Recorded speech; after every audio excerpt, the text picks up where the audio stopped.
SEL. A little bit about me to know, and then we'll get into what the work is that we do at Activate SEL. I'll have my teammate LaShonda introduce herself and tell you a little bit about how she got into this work. So you'll see my picture over there. The CEO and founder just means that I started this organization. It's a nonprofit in St. Louis. And prior to starting this nonprofit, I was a teacher and principal for the past 17 years in Chicago, Illinois, Brooklyn, New York, and Cleveland, Ohio. So I got to see a lot of what was happening in the schools and wanted to be able to support students, families, and teachers outside of the school to make systems level change to improve education.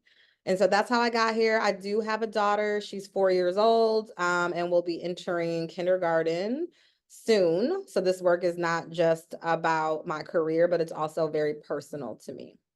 And I'll pass it to LaShonda to introduce herself and tell you a little bit about how she got into this work. Hello, everyone. So I'm LaShonda. I got into this work. I've already been kind of working this out myself because I have 6 kids, all with their own individual needs.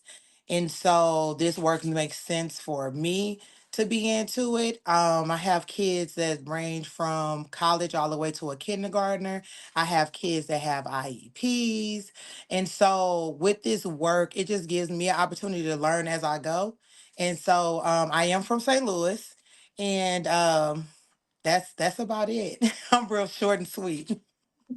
Thank you, LaShonda. And just so we can kind of get an idea of what made you guys join today's session, I would love to hear from you. I know I see that most of the cameras are off, but if I call on you, would just love to hear like what made you join today's session. So first up on my list is Brooklyn. Brooklyn, if you could come off mute and tell us why you joined today's session about civic engagement or what you're hoping to learn.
It looks like, did anybody else's, it looks like maybe Tiara got kicked off the Zoom here, so.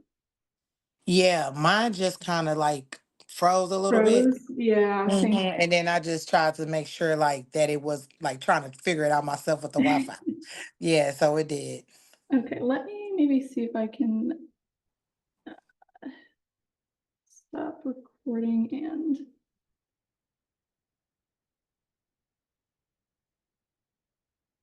she can join again. Share my screen. Oh, I think you may have to make me a co-host again so I can share. Oh, no, Yeah. there. Hold on. I got it. All right. Okay. Did we see if did anybody come off mute yet? LaShonda, while I was gone, did anybody? What was your question again? Oh, hi, Janice. What are you hoping to get out of today's session about civic engagement? What made you join? I did look at the website briefly, and I like the mission statement, so I just want to learn more about the program itself. Awesome. Thank you, Janice. No problem. Happy to have you today. Anybody else? Come off mute. What are you hoping? Why'd you join today? What are you hoping to learn? We got Xavier, Byron, Jemiah, Brooklyn.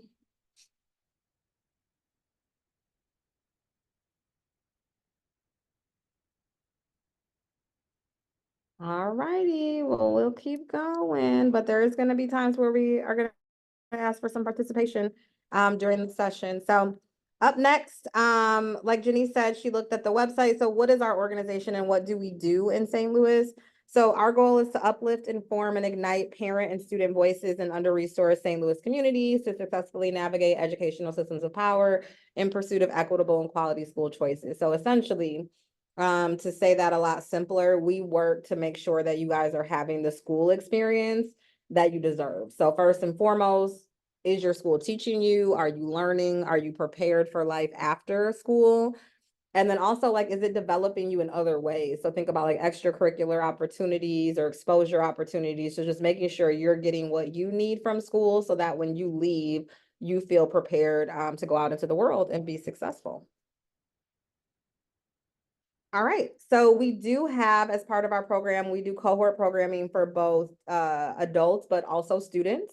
And so we know that there is a lot of power in youth. You guys have a lot to say. You have a lot that you want to see change. You guys are not afraid to speak up. And so youth power and civic engagement go hand in hand. So the whole goal with working with youth is to empower the next generation to take charge and make the changes that they would like to see. This quote that is on this page states, "The next generation has always been and will be better than the previous one. If it is not, then the world would not be moving forward." So I would love to hear from somebody right now. Like, do you think your generation is going to be better than the generation before it? And if you do believe that, why?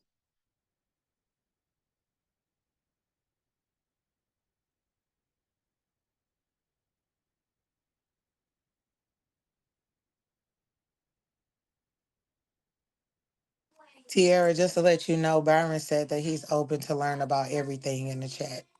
Oh, thank you, Byron. Yep, And LaShawn, down the chat for me. and just said another comment. Byron said yes because we have more opportunities.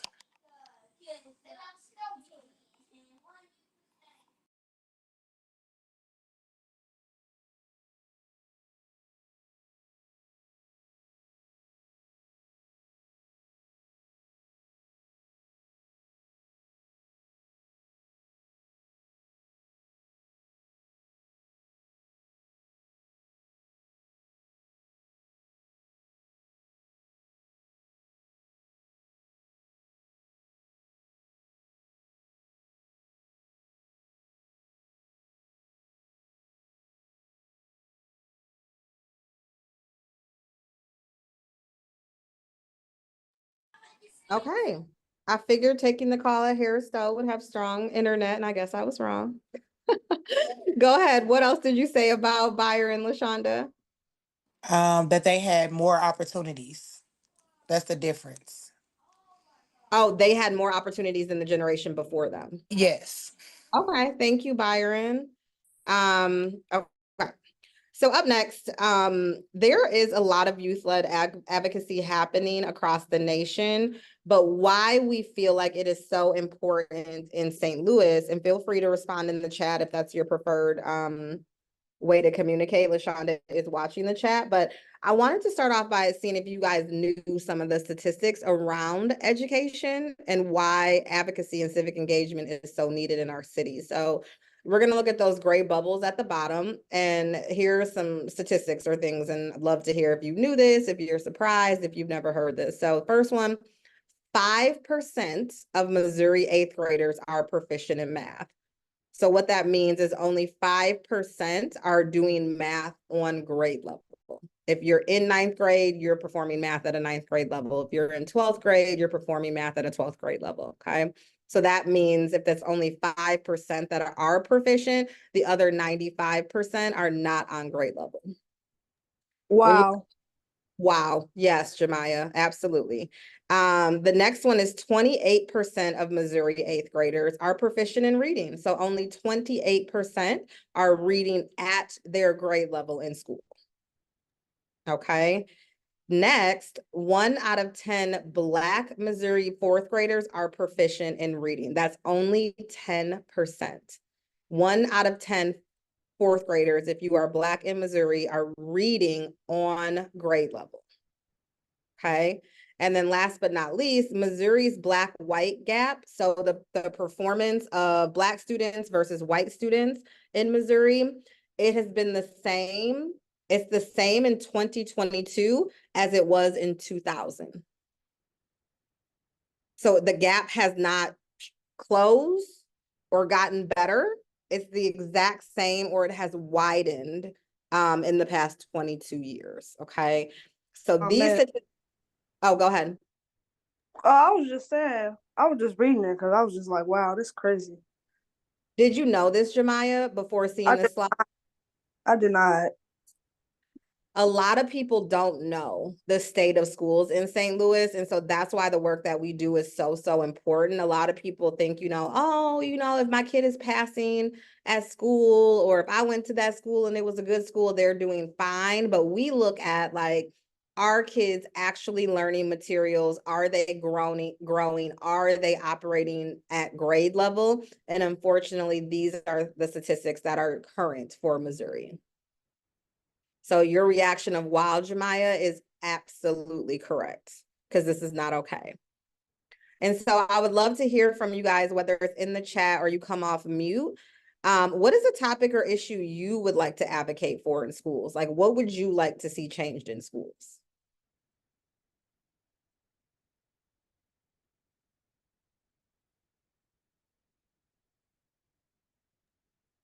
Well, I go to a PWI right now, and I would like to see more diverse, more more people of color, whether they're black, brown, Indian. It's just the percentage just don't match up enough. That's a good one, Janice. Tell me why that matters to you. Why That does it? matters to me because I just think it matters because sometimes when I go, well, when I was first in school, I just felt like I didn't belong, and I felt like that, like if I needed somebody to talk to, it wasn't nobody there for me. Like, but it did get better. I go to William Woods University. The percentage of Black people, it was under 5%, and now it's over 15% since I've Okay. been there. So I do think that is a problem with a lot of PW. I know it's PWI, but sometimes people don't have a choice.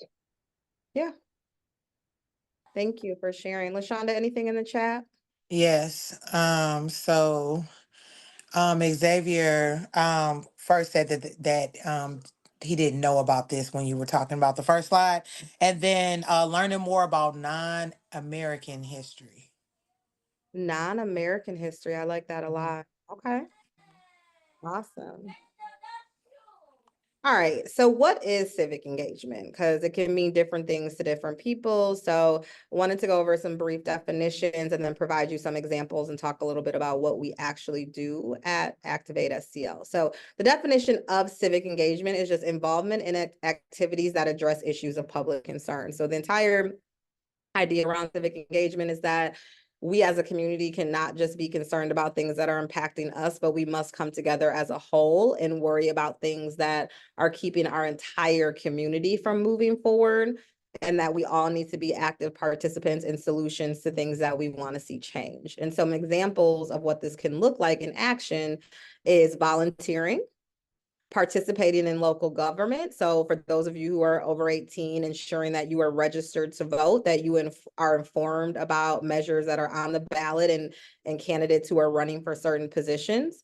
It can look like community service, and it can also look like activism. And activism is essentially like mobilizing and organizing people in the community around an issue you really care about. That can be prison reform, it can be education, it can be food deserts if there's a lack of healthy food, it can be environmental issues, right? So that's activism. What are the benefits of being civically engaged? Like, why would somebody want to be civically engaged, especially as you are in your career or looking to grow? It develops your leadership skills. It improves your academic performance because you are very focused on what's happening and what needs to happen in the future and how you can contribute to that change. It builds social networks and relationships. People are always looking for people doing the greater good in the community. And so that's a really good circle to be around and form relationships with. and it prepares for future careers in higher education, okay? And why we do civic engagement, or the purpose of it, is to build community awareness and involvement. We have to come together. It enhances your critical thinking and problem solving skills. These issues are not easy to solve. So it takes a lot of time and working together and collaboration and research and surveying to really come to a solution. It encourages responsibility and empathy to understand other people's situations. And it fosters a sense of belonging and purpose. You know, I know in St. Louis, I'm not originally from here, but LaShonda talked about how she was born here initially. People in St. Louis, is something I've learned since I've been here the last 2 years, is people have a lot of pride, as you should. People should have a lot of pride around their city, but it can't just be for like the fun things, right? It has to be like, when things are good, I love my city. And when things are bad, I still love my city and I want to be a part of making it better. So it's on both sides. Now, youth are not new to this. Youth around the world have been stepping up and stepping in places where there is not necessarily like an adult or somebody else pushing change around things that they care about. So here are some examples you may or may not have heard about where youth activists have taken a national platform around issues they care about. So Greta Thunberg and the climate movement, she is speaking across the country. She is demanding change as we think about global warming and what's happening within our climate issues in the United States. Malala, you probably heard of. There was an issue around women not being able to be educated. So as you saw, all I want is an education and I am afraid of no one. So insisting that women are able to be educated and get the education that they deserve. And then most school boards or school districts have some sort of youth council or school board. In St. Louis, the mayor's office has one. I know there's a couple students on the St. Louis public schools, like student advisory or board members. So there's opportunities of where you can get involved and have your voice heard as a youth, and, you know, flex your advocacy skills. So if you look at the bottom, some issues that students are usually passionate about, and for those of you who I heard are in college, like, so mental health is a big thing right now. Student debt, you've probably been following the politics around getting President Biden to take away student debt, and people really wanting that because it puts you in kind of this trap when you go out into the world. Equity in general, education, which is what Activate STL is focused on, and then climate change, and for some people, universal after school, like enrichment and exposure opportunities. So those are some examples that are happening nationwide. And then this is the work that we are actively doing in St. Louis through Activate STL. So if you look to the left, this is our first graduating class of students who went through our advocacy cohort program. They spent the entire summer with us. And so you'll see students on here. We have students from Lift for Life Academy, KIPP High School, SLPS Sodan. We have Cardinal Ritter on here, and we also have Notre Dame. So we took students from public schools, charter schools, and also our public district schools, public charter schools, and also from private schools. We had over 85 students apply to be in this cohort program, which is super exciting because that lets me know that there are a lot of youth in St. Louis that care about education and improving it in the future. Now, we didn't have the staff and capacity to take all 85, but these were the top students who were admitted into the program. And so they spent the summer with us, meeting with top education officials, meeting with senators, meeting with district reps, and out in the community, polling, canvassing, making sure they truly understood what students their age were looking for. And then they launched campaigns. They launched campaigns around discipline and the discrepancies around how Black children are treated versus children of other races.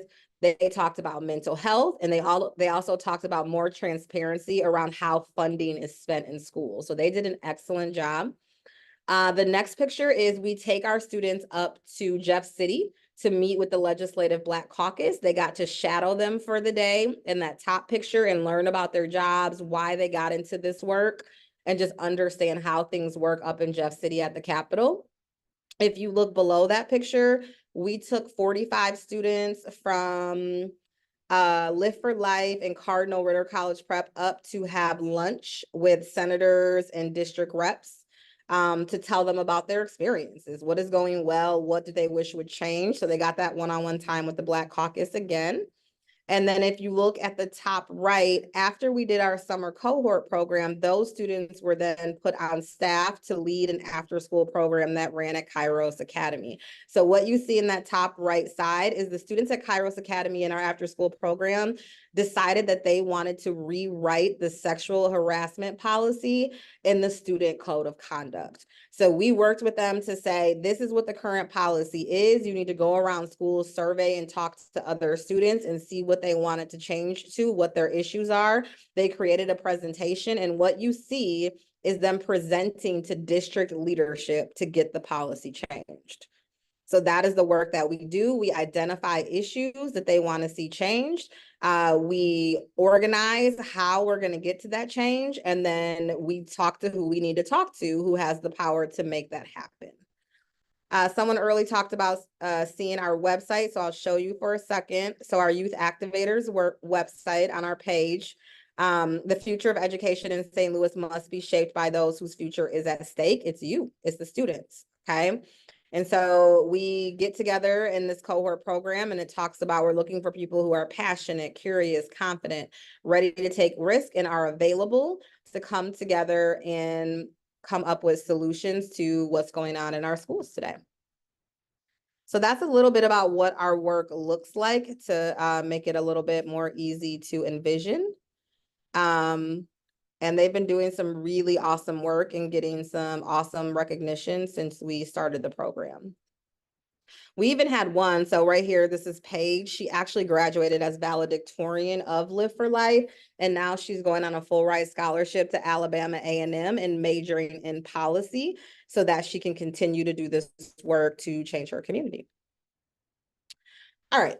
So I know a lot of times in schools, having been a former principal and teacher, your voices aren't always asked for where decisions are being made. But at Activate STL, we are always very clear that your voice matters. This is your experience that you're having, and you can speak up and say what is going well and what you would like to change. So I would just love to know, if you're in college now, I want you to reflect a little bit on your high school experience.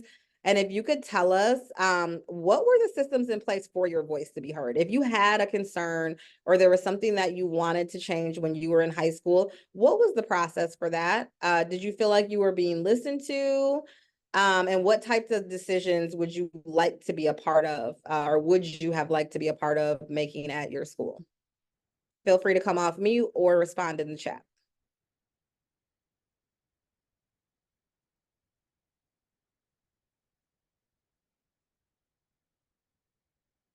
And I see your comment, Byron, 22 years in the same place with no progress is crazy. I agree. What have people been doing for 22 years? Absolutely.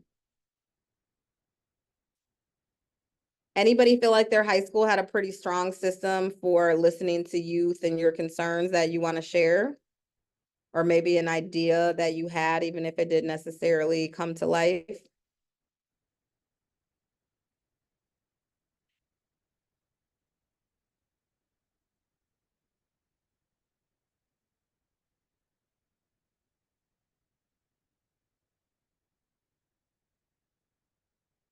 All right, we'll keep going. So one of the things that people often come to us about is they're like, how do you organize? Like, what does that mean? Like, you just like, is it like a protest? Do you just like do a walkout? Like what exactly is organizing? So we organize in a very structured way to get the results that we are trying to see by the end of our action. And we call it the PICO model. So it's a very structured way of organizing and mobilizing the community for change. And if you look at that graphic on the left side, you start by building relationships, right? So what we do know is that there's power in numbers. And if you are able to bring people along with you, and the more people you have demanding that change, the more likely you are to see it happen. So you have to start by building relationships and talking to people about what it is that you want to see change and getting their opinions and thoughts on it. That's the listening and sharing concerns. And from there, you start to do research. So what do we want to see it change to? Like, is anybody doing that? We need to go see that research. And then decide on what exactly we're asking for. A lot of times when people have issues and they're wanting to see change, they're not even really clear on what they want the change to be. And that is a critical part. You say, like, this is what I want to change and this is what I want it to be. So it's very, very clear. And then you develop people's leadership skills and decide what is going to be our action. Are we going to ask for a meeting with the board? Are we going to go and meet with the principal? Are we going to meet with the dean of a certain college if you're in university? So you have to decide what your action is going to be to actually get the people in power to listen to what your suggestions for change are. And then after every action, of course, you need to evaluate and reflect. You're not always going to win. You're not always going to get to that finish line that you're hoping for. So you always have to regroup and think about what the next step is. Okay. So then on the right, you see relationship building, education, capacity building, leadership development leads up to community action. We can't just go straight to a protest. There is a process. And from doing that, you're empowering or igniting the power that is already in the community. And then that leads to equitable change. So there is a very structured and organized way that you come together and organize to see change in the community. One of the things, if you look at this picture, I'm sure you could name a couple of the people, maybe all. If you notice any of these famous Black activists, would love for you to put it in the chat or even come off mute. But I put the picture courage next to this chart because a lot of people are scared to be activists. And so it does take a lot of courage to stay in the fight and keep going. And would love to hear from you guys, like, what do you think they're scared of? What do you know about, or what have you seen happen to people who were activists or stood up for change within their communities?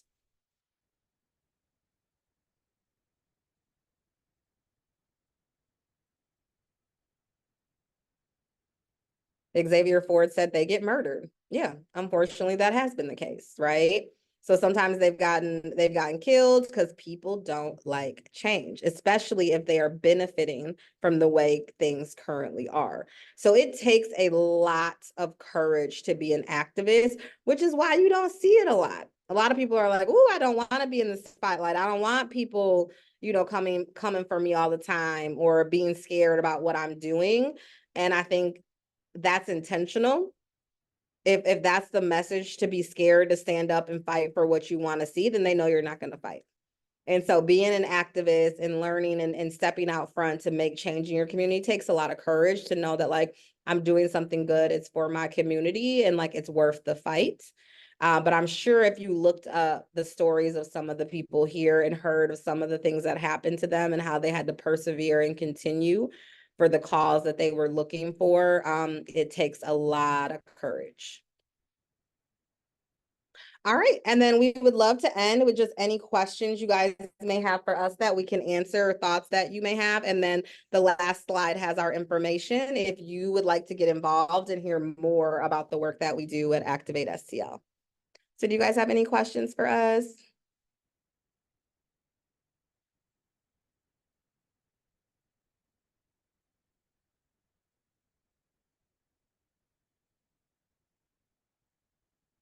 Do you serve all school districts? Yes, we do, Byron. Are you out in the county or where are you at? We serve the entire city of St. Louis and St. Louis County.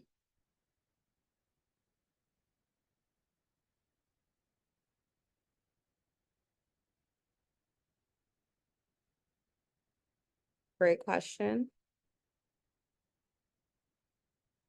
Anybody else? Any questions for us? What other organizations have you worked for? Good question, Xavier. We partner with a lot of people. So there's quite a few advocacy organizations in St. Louis. They may do slightly different work, but all in the name of improving education. So if you have ever heard of Bridge to Hope, they're an organization we work with frequently. There's also an organization called SEAM. that does a lot of great work here in the city around just like activating parents and getting them involved. We have also worked with organizations out of Kansas City, so across the state, so Quality Schools Coalition, and a number of different schools. So like we ran our programming at Kairos, we do programming at Live for Life. We're looking to expand and do additional programming there as well.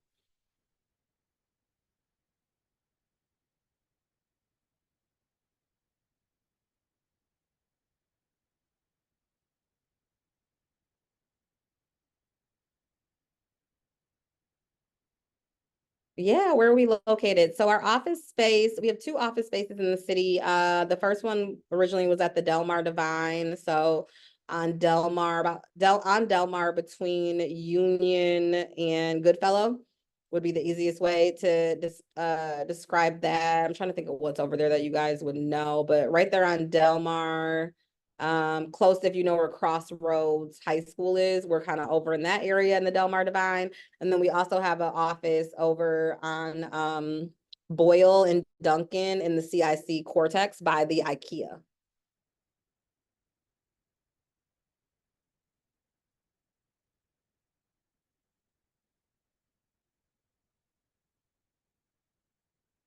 You are very welcome. Anybody on the call that's in college majoring in political science or policy?